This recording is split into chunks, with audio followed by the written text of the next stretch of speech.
Hey everyone, John and the rest of the GVG crew here. And now is the time to explore the back catalogue, the games that you missed on Nintendo Switch 1. And so every GVG member has come up with 5 hidden gems that they want to spotlight, each. But now, what constitutes a hidden gem? That's where it gets complicated. Our initial rule of criteria is the game shouldn't exceed 1 million units sold, but then that includes basically every indie game ever, and that doesn't feel quite right, so we're mostly going off vibes. Games that sold very few units can be a hidden gem, or games that sold relatively well but deserve more recognition can be a hidden gem. So it's about the feels, but I don't want to see any Mario in the comments. Not a single one of you must utter Bowser's Fury as a hidden gem, okay? Or else I'm gonna get you. Anyway, here are the GVG crew's hidden gems for the Nintendo Switch 1. Another code Recollection is the epitome of a 7 out of 10, and that's not derogatory. 7 out of 10s can often be some of the most memorable games that we ever play. They just might have elements that hold them back. And with Another Code, I was not familiar with the original game whatsoever. I'd heard about it, I'd heard good things, but I hadn't checked it out. So to come into this game and see what it's actually like, even though this has been greatly changed from its original incarnation, I found myself with a cozy, slow-paced, maybe predictable game that stars one of the most likable protagonists that I've come across in quite some time. And Ashley is a proactive character. You can see her change and grow, especially between games, and to see her story play out where she learns more about her family, learns more about what happened to her mother and father, and how memories tie into everything.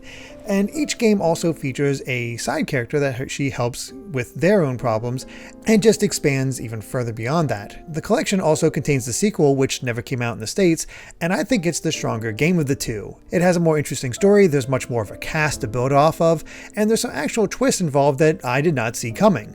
It's one of those games that's maybe not the best, but if you're in the right mood, it can hit you just right and end up being a really good time. The Gunman Clive series is one of the standout indie franchises on the 3DS. That's the console that I most associate with this series, and you might not know it, but they came out in an HD collection on the Switch 2 for under $5. Both of these games are incredible pieces of Nintendo's indie history. They have this amazing art style, particularly in my opinion, Gunman Clive 1 looks better than 2. Where it looks like it's just drawn using pencil on really old paper. There's something that I really love about this unique art style that this developer employs on all of their projects, really. But it looks really, really great on the Switch's larger screen. It runs perfectly in HD. It's a very simple game, but one that you should absolutely check out. And Gunman Clive 2 basically takes everything about the original and turns it up to 11. The environments are more interactive, everything is bigger and more colorful. They're just both really, really great games that deserve your love and attention. The World Ends With You for the Nintendo DS is still one of my favorite games in the handhelds library. So imagine the absolute shock and joy to see that a sequel was finally coming 13 years later.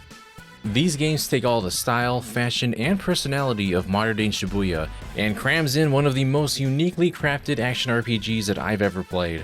Your main character Rindo is wrapped into a Reapers game, where he must compete on a team against other players and the Reapers themselves. The original DS title made nearly every single possible use of the touchscreen, top screen, and even the mic, so I wondered how they would translate that into a 3D iteration. When you consider the different limitations and freedoms of a console title, I think this game struck a great balance between the two and offered a worthy sequel. The problem is that Square just didn't ever promote this game. That, and it also launched on the same day as The Great Ace Attorney, and I feel like as of right now, the series might be swept under the rug yet again. That's such a shame too, because the longer you stick with this game, the more that fans of the DS original are rewarded with more and more fan service. Aside from some pacing issues, Neo The World Ends With You is a wonderful time, visually and audibly. That music is just as good as ever. There is literally never a wrong time to dive into this series soundtrack after a long day. Cruis'n USA was never a huge game on Nintendo 64. It's not really considered to be a gem at all, actually. While I do love some of its sequels, like Cruis'n Exotica, the series has never quite had star power. But Cruis'n Blast for Nintendo Switch brings me back to what makes Cruis'n great. It's zany, ridiculous arcade racing fun, with solid controls, great music, and an incredible sense of humor. Cruis'n Blast is the only game I can think of where I can race down the streets as a Triceratops versus a unicorn versus various other cars. Cruis'n Blast used to be arcade exclusive, and I was so happy when it finally came to Nintendo Switch. This is a true Switch hidden gem. I spent a number of years camping outside the Apple offices saying, "Take Fantasian off the Apple Arcade and put it on the Nintendo Switch!" And for many years they didn't listen to me because I was being too loud. But eventually, they did it. Fantasian is such a wonderful game. It comes from the grandfather of Final Fantasy, Sakaguchi, and even though Miss Walker made the game, weirdly on Switch, Square Enix published it, so you've got a lot of legacy looping back on itself. And because Square published, there's optional Final Fantasy songs you can listen to, but Fantasian stands on its own so well. The backgrounds are made with these real-life dioramas, which they've gone in and taken a bunch of pictures of from different angles, and they look glorious, like some of the best video game scenery I've ever seen in my life. And it feels very similar to the PlayStation Final Fantasies in that you've got these pre-rendered backgrounds, but also these 3D models on top of them. And the pacing as a whole is very similar to games like Final Fantasy VII. It's very rapid. You're going from town to town, meeting new people. Very fast-paced game with a lot to show you. And the combat system's pretty innovative too. It's a standard turn-based combat system, but you can freely target the enemies, and so if enemies are layered in a row, your attack can hit multiple at once just with a big vertical swoop. So the combat's excellent, the game is beautiful and runs even better on the Switch too, and it really is worth your time if you miss this. Not enough people played Fantasian, and that needs to be remedied. If you're craving a new Rhythm Heaven game like I am, you've got to check out Melatonin. Fortunately, we do know the series is alive and well as a new entry is headed our way in 2026 with Rhythm Heaven Groove, but if you need something similar to fill the time until then, Melatonin is your ticket. Featuring dreamlike visuals and colors honoring its namesake alongside a catchy soundtrack, Melatonin wears its inspiration on its sleeve with deceptively simple, single-button call-and-repeat rhythm gameplay couched in a wide variety of wacky, weird scenarios. Don't sleep on this one. Tangle Tower is simply brilliant. It is a fun murder mystery where you enter this strange island owned by an eccentric family and you slowly figure out how exactly this murder happened. And the weird thing is, as of right now, it seems to be a painting. So that's your hook. You're trying to figure out what's going on there. But the way the game is carried is the fact that it's so character-based. Learning each of the characters and having the voice acting just come through. The animations really emphasize what they're all about and get some genuinely fantastic dialogue that just keeps you enraptured the entire time as you try to figure out the solution to the mystery. I will say that the ending is maybe not the most satisfying, but the journey to get there is so enjoyable, and figuring out how every little piece falls into place is just a ton of fun. I was so enraptured with the game that I pretty much beat it in a single play session. It was just that involving. And I highly recommend it to anybody who's interested, and I cannot wait for the sequel that's coming out sometime in the future.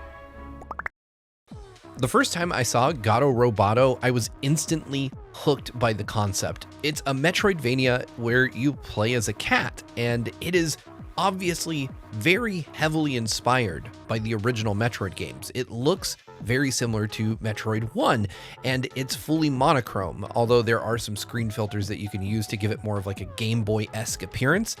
This is an awesome game. It takes just a few hours to beat, it's super cheap on the eShop, and I mean, what's not to love? You're a cat in a mech suit that looks arguably a lot like Samus, and the game plays very well. It has amazing controls, excellent platforming, fun shooting, and it's basically here for a good time, not a long time. I can't recommend this one enough. If you like the Metroidvania genre at all, and if like me, you're pretty pressed for time these days, this is a great way to get your fix without having to sink in dozens of hours. Ender Lilies Quietus of the Nights really surprised me when I played it. I was drawn in by the fact that your main character was this mute, fragile girl named Lily, whose white glow completely contrasted the rest of the world. This is a Metroidvania in which all of your actions are not done by Lily, but instead all of the undead knights, retainers, and other like characters that you meet and purify. You awaken next to the Umbral Knight, who has made it his duty to protect you as you traverse a land devastated by an oppressive rain which has brought about the Blight. Lily is the last surviving white priestess who can cleanse corruption, and for the most part, you have to traverse and discover the world yourself.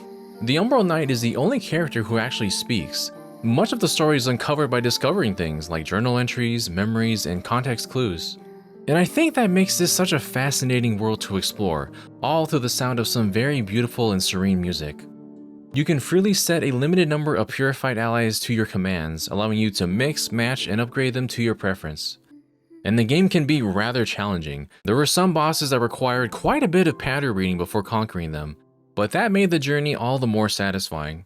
The sequel, Ender Magnolia, released early in 2025 and improved on the gameplay in nearly every way. The Ender games have honestly moved up to become some of my favorite Metroidvanias.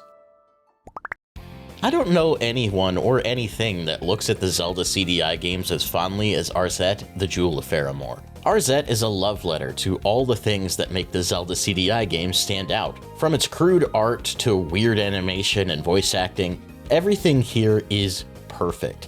But rather than being attached to a frustrating game, Arzette itself is actually a really fun game, with various levels and power-ups, and a variety of artists and animators lending their talents to the cutscenes that make every single scene in the game stand apart from the last.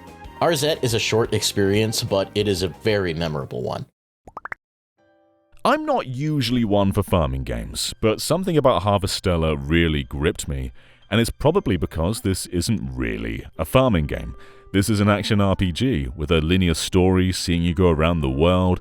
It's pretty, it's funny, it's touching, and it's all amplified by the farming. There's this really good loop of finding like seeds and ingredients in the dungeons themselves, so just as you're playing the story, you'll stumble upon parts you need for farming, and then you plant them on your farm and grow them, and then you decide, do you use them to restore your health in the dungeons?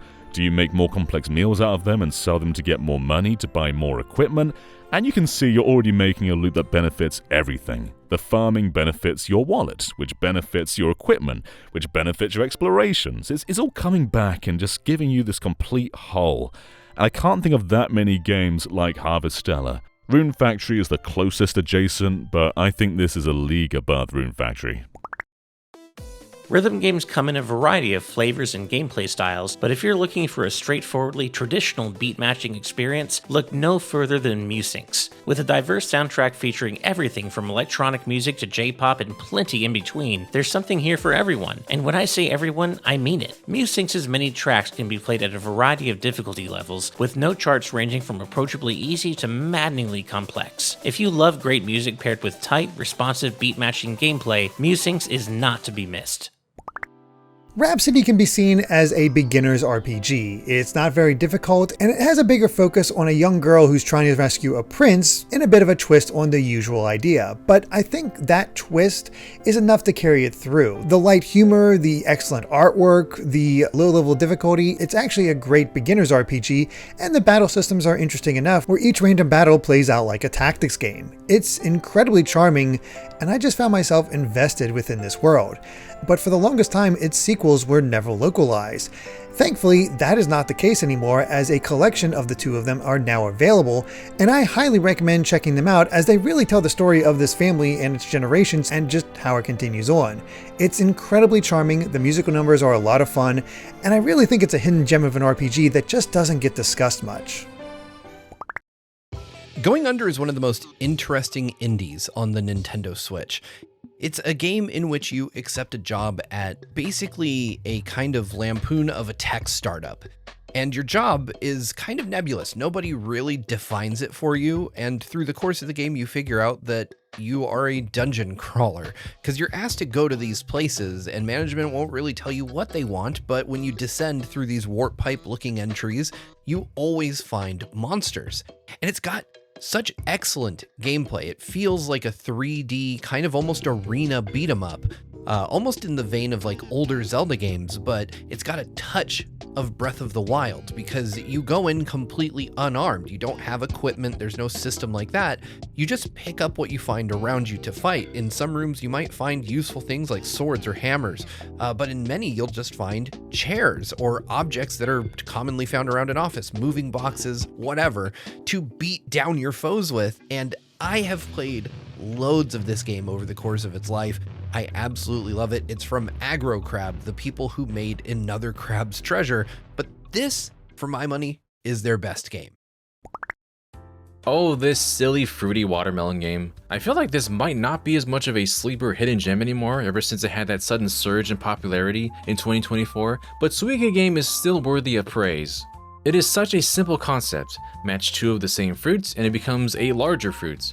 Simply match larger and larger fruits together until you eventually make the Suika. If you can. It's harder than you think. You'll be fighting physics and the fact that some fruits just barely miss touching each other sometimes.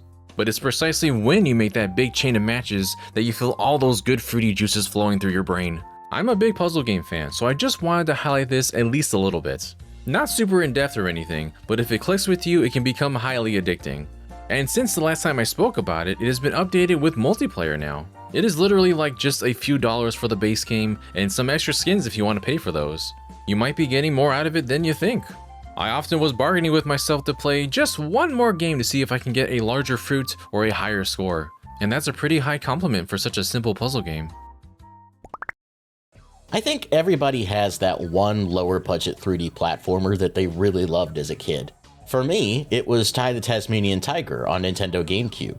But not the first one. I started with 2, Bush Rescue.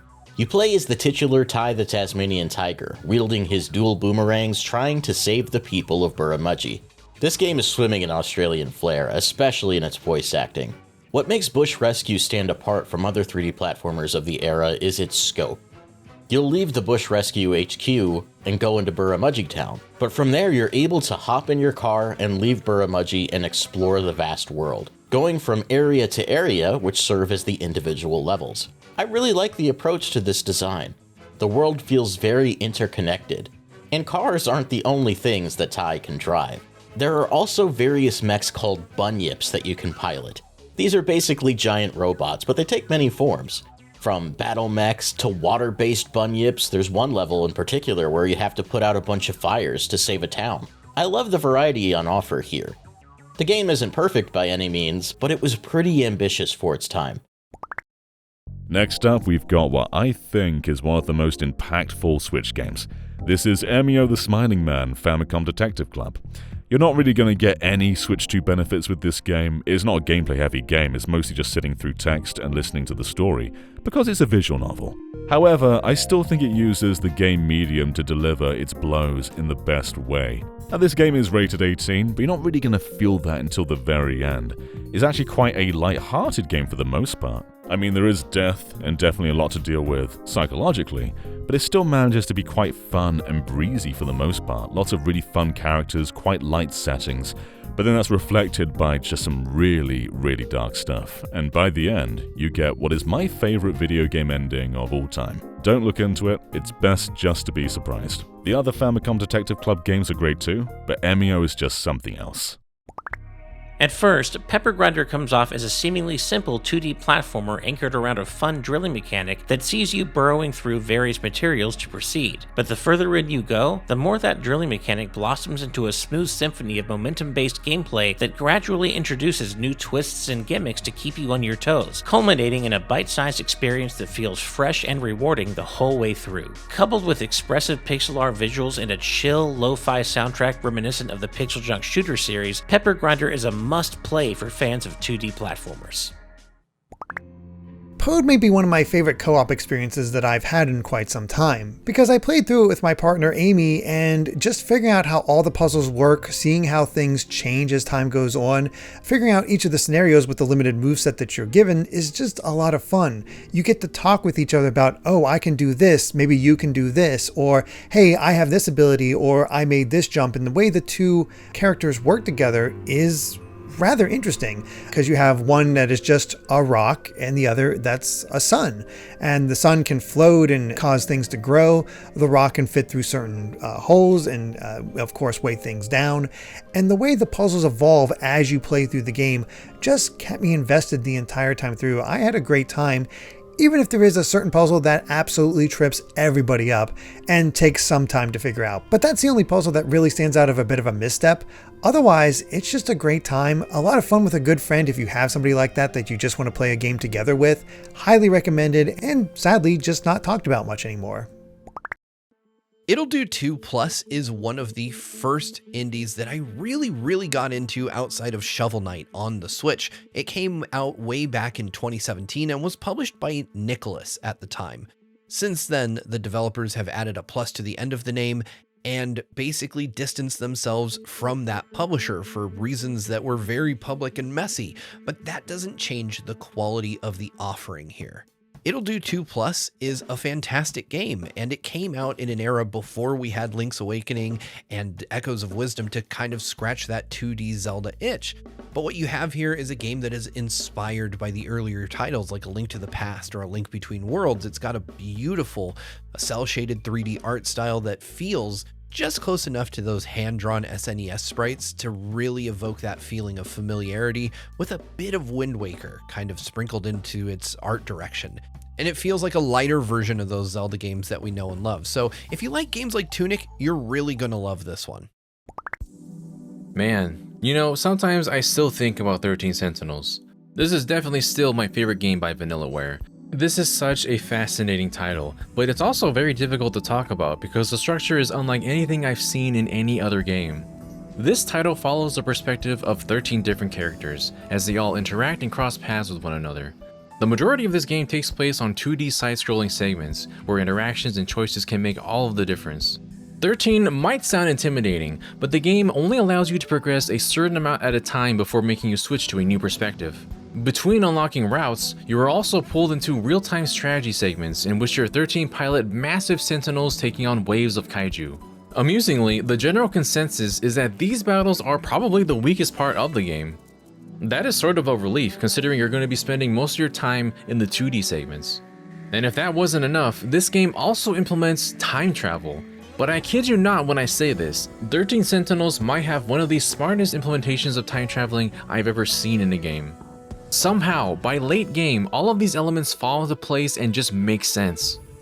The plot might be hard to follow at times, but if you stick with it, you'll be wrapped into a gripping story. You'll become attached to your favorite characters, be eager to see what happens next, and perhaps crave a bite of yakisoba-pan. Most of you probably wouldn't think to Dragon Ball when talking about hidden gems, but Super Dragon Ball Heroes is a great example of a game buried amongst its peers in its own franchise. This is based on the card-based arcade experiences in Japan that have never come to the US. Finally, we got an English version of the game available on Nintendo Switch and Steam, and now I understand what all the hubbub's about. Super Dragon Ball Heroes is basically a big fanfiction love letter, with characters achieving forms they never have before, participating in fights that they typically wouldn't be in. And all of it is done through this card-based interface. In the arcade version, you're literally sliding your cards around on a big table and seeing your actions reflected in the game. But here, everything is done with the analog stick or touchscreen in handheld mode. They kept the gameplay as true as possible to the arcade version. And it's not super deep, but there's enough here to make a Dragon Ball fan happy. This is Bakaru from Goodfeel, who you may know for Wario Land: The Shake Dimension, Yoshi's Woolly World, Yoshi's Crafted World, Princess Peach Showtime, a pretty big Nintendo partner. However, with this one they made their own IP, and it is a spiritual successor to Goemon, including Goemon staff working on this game. This is a delightful 3D platformer with so much style, so much substance, and it's super snappy too. Just those combos just snapping onto an enemy feels so good. It goes in a lot of different directions, the level design is excellent, and it's best played on the Switch too. The Switch 1 couldn't really play this game to the best effect. It ran an unlocked 60 FPS and barely ever reached that kind of range, mostly sitting in around the 40s. But Switch 2 brings this to a locked 60. You've probably played a game from this studio at some point or another. So just because this isn't a Nintendo IP isn't a reason to ignore it. You should all play Bakaru right now. Most rhythm games feature track lists that have little to do with music from other video games. Theatrhythm Final Bar Line lovingly and resoundingly bucks this trend by marrying traditional beat-matching gameplay with the Final Fantasy series' incredibly deep well of iconic, beloved music. With a whopping 385 songs in the base game ranging from the original Final Fantasy all the way through the recent Final Fantasy XVI and various spin-offs, there's plenty to enjoy here for every flavor of Final Fantasy fan and appreciators of top-notch music in general. And if you want more than just Final Fantasy, there's plenty of paid DLC to explore that adds in timeless tunes from other Square Enix classics, like Chrono Trigger, Nier Automata, the Mana series, Romancing Saga, and more, bringing the total number of tracks to a whopping 505. Now, if that's not worthy of the Final Fantasy victory theme, I don't know what is. A lot of my recommendations fall into the cozy side of things, but Unsighted is not cozy. Unsighted is a top-down Metroidvania that sadly didn't get talked about too much, despite a very interesting gimmick. You play as a society of androids, and your power source has been cut off. So as the main character, you need to figure out why that's happening, what's going on, and collect bits of power in order to keep everybody going. And that's the thing. These other side characters can absolutely die. They can run out of power and they'll be gone for good. And that includes people like shopkeepers or characters that teach you moves or just fun side characters. There's a pretty thriving society, and the length of time it takes you to solve puzzles, to figure out this world, to make progress will affect them. Falling in battle means lost time, meaning they have less time to live and you need to give them more energy if you want them to stick around. But there's also a friendship mechanic where the more energy you give them, the more friendly they become and the more options they have. So there could be a scenario where there's a character that doesn't really do much for you in the grand scheme of things, is almost out of batteries, and you could give them the power, or you could give it to this other character who provides services, and the new service will help you in the next section that'll help you perhaps save everyone. It's a mechanic that causes a lot of stress. However, if that turns you away, there is an option to turn that off. You can just enjoy the game as its own Metroidvania, as its own world. You don't have to go through the stress of, oh gosh, I want everybody to survive, I can't handle this. And it's an option that can be turned on at any time. But I think it's a great option. I think there's a great aesthetic. The combat is a lot of fun, and I think it's something that just deserves to be talked about far more often. So, well worth checking out. I adore arcade racers, and so today I want to talk to you not just about one, but two different arcade-style racing games for the Nintendo Switch. One you may have heard of, and one I can nearly guarantee you haven't. Let's start with the one you probably know about. That is Horizon Chase Turbo. This is a fantastic game for the Switch, and one that didn't really get its time in the sun. It runs at 60 FPS, it's got beautiful graphics, smooth animation, tight controls, everything you need in a racing game, but where I feel it's lacking just the tiniest amount is in its style. It has more of a simplistic, mobile game kind of visual styling to it. That brings me to the one that I really want to show you. This one is Slipstream. Slipstream is evocative of my favorite racing game of all time, Outrun. Just one look at it and you can kind of see the influence of Sega's racing series from the 80s that they've sadly abandoned and left us without a new entry for in quite some time. It's got these kind of low poly car models and this hand-drawn aesthetic to the environments. And when you play the Grand Prix, you actually do get to choose crossroads and go to different tracks based on whether you choose to go left or right. This is everything I've wanted from a racing game. It doesn't control quite as tightly as Horizon Chase Turbo, but it is an amazing game, worth your time, and I strongly recommend you check it out. You ever see a game in a single trailer and think to yourself, yup, that's it, I'm gonna get that game and play the heck out of it? That was the whole vibe I got from Chained Echoes. This reaches for a stylistic mix between games like Secret of Mana, Xenogears, Chrono Trigger, and other 90s JRPGs. You might be able to immediately tell just by looking at it. At this point, I do compare it a little bit to Sea of Stars for the type of gameplay that it was going for. And honestly, battles in Chained Echoes feel a bit more engaging and varied than that of Sea of Stars, mainly due to the overdrive meter. Certain abilities will be more effective once an arrow hits that sweet spot in the meter. Various moves used by your party will bring that meter up or down. This gives you an incentive to use a greater variety of skills in battle, whether it's attacking, debuffing, or defending. As somebody who tends to use like the same one or two moves in a battle, this was really refreshing for me. Later battles can drag out a bit, especially during boss fights, but I feel like there was still a nice balance found here. The story and its pacing kind of fluctuates throughout the game, but I found your cast of characters to be an interesting ragtag bunch. I sung this game's praises a while back on the channel, and those opinions still hold true. If this looks just a little appealing to you, I recommend giving it a shot, even if just for running around on the map. Look at how fast you zoom on the field! It's just so satisfying. This hidden gem is technically two, It's Taiko no Tatsujin Rhythmic Adventure Pack. These two games are actually RPGs. Donchan sets out on adventures in both of these games where you will battle monsters by playing music. The soundtracks on offer here are different than the other Taiko games available on Nintendo Switch, and because the experience here is so unique, it's definitely worth picking up alongside the main games. Taiko no Tatsujin is always great fun, and being able to play it in a new way certainly makes these games worth it. I was umming and erring about whether to include this, because I wouldn't say Crypt of the Necrodancer is a hidden gem, I wouldn't say anything Zelda related is a hidden gem, I wouldn't say something that was published by Nintendo and given a full-on physical release is a hidden gem either. However, whenever I talk about the other Zelda game on the Switch being Cadence of Hyrule, people go, huh? What's that? Like, I've shared screenshots on social media being like, this game is so nice looking, and it's always flooded with comments saying, what is this? Like, is this a Game Boy Advance game? I missed out on this one. I think that is the case generally. This is a Zelda hidden gem. People know Breath of the Wild, Tears of the Kingdom, Echoes of Wisdom, but so few seem to remember Cadence of Hyrule, and it is such a wonderful game.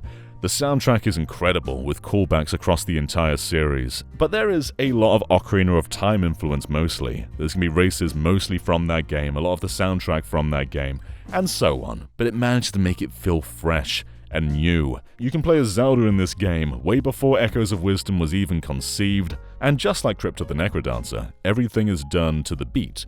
So if you want to move, it's got to be to the rhythm. If you want to attack, it's got to be to the rhythm. But Cadence of Hyrule is a lot more dungeon focused. It's still a roguelike, but things are a lot more structured than most other roguelikes. You're going to keep your hearts, you're going to keep your items. It finds a nice middle ground between traditional Zelda and weird rhythm game roguelike, and it pulls it off incredibly well.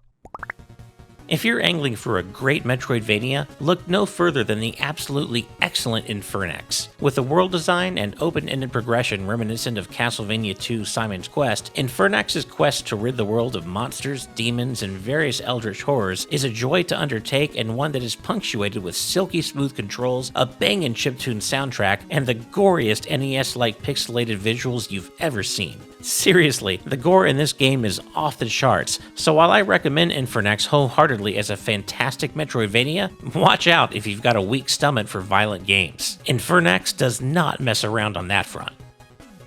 And there we have it, a boatload of Switch 1 hidden gems.